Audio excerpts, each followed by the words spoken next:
Bonjour très chers communautaires, bonjour chers amis. Je suis Jean-Ferdinand Moïnou, président des étudiants et stagiaires africains en Tunisie. Aujourd'hui, je voudrais réagir sur un sujet brûlant, un sujet d'actualité, en ce qui concerne les exonérations de pénalités. Il est vrai que l'État tunisien a permis aux nôtres de bénéficier des exonérations et d'ailleurs nous saluons ce geste.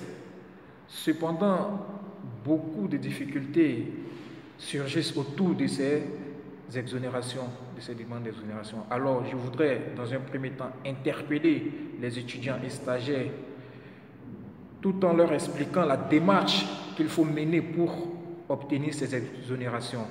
Alors, je prends un exemple.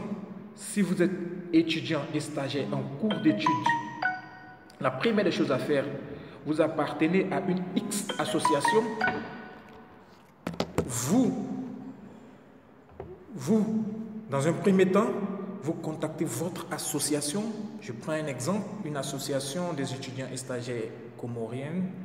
Vous prenez attache avec le président de cette association, à laquelle vous êtes adhérent dans un premier temps.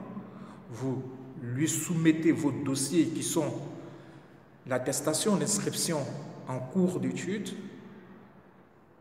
plus une photocopie de la première page de votre passeport ou toute autre identité.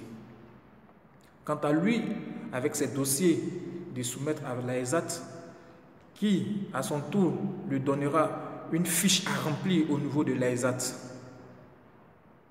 Et je crois que pour en ajouter, les documents à fournir pour bénéficier de toutes ces années dans lesquelles vous êtes tombé en pénalité, vous êtes rentré dans la pénalité, il va falloir justifier avec les années d'inscription, les attestations d'inscription de toutes ces années, afin que vous puissiez bénéficier de ces exonérations. Alors, ici encore, je voudrais interpeller pour dire qu'il n'y a pas de frais à payer. Les seuls frais dont on parle, ce sont les droits d'adhésion de votre communauté, de votre association fille et les frais d'accompagnement des didinats qui concernent l'AESAT qui sont remis au niveau de votre association fille à l'AESAT pour acheminer les dossiers. Et donc, vous dire que dans ce sens, il n'y a aucun frais à débourser pour bénéficier des exonérations comme on nous fait comprendre de part et d'autre ici et là. Voilà, certains sortis une somme allant de 100, de 500 ou plus pour faire bénéficier les exonérations aux différents étudiants. Et nous disons non. Nous disons non.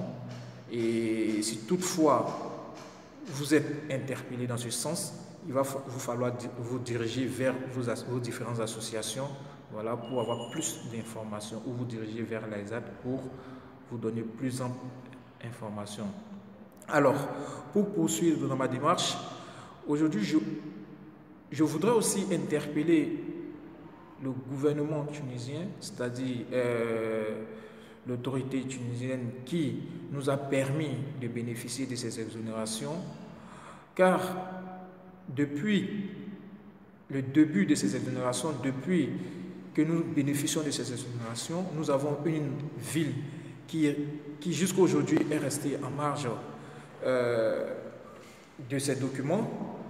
Nos étudiants qui se trouvent du côté de Djandouba en souffrent énormément, car jusqu'au jour d'aujourd'hui, ces étudiants-là, malgré qu'ils bénéficient de ces exonérations, les différents postes de police au niveau de Djandouba refusent d'accepter ces documents. Et c'est dommage pour nous, car nous avons mené plusieurs démarches. Et aujourd'hui, pour nous, il est très important d'interpeller les autorités compétentes afin qu'elles puissent faire face à cette réalité-là et permettre à nos étudiants du côté de Djandouba de pouvoir bénéficier de ces exonérations comme tous les autres étudiants et stagiaires sur l'étendue du territoire tunisien.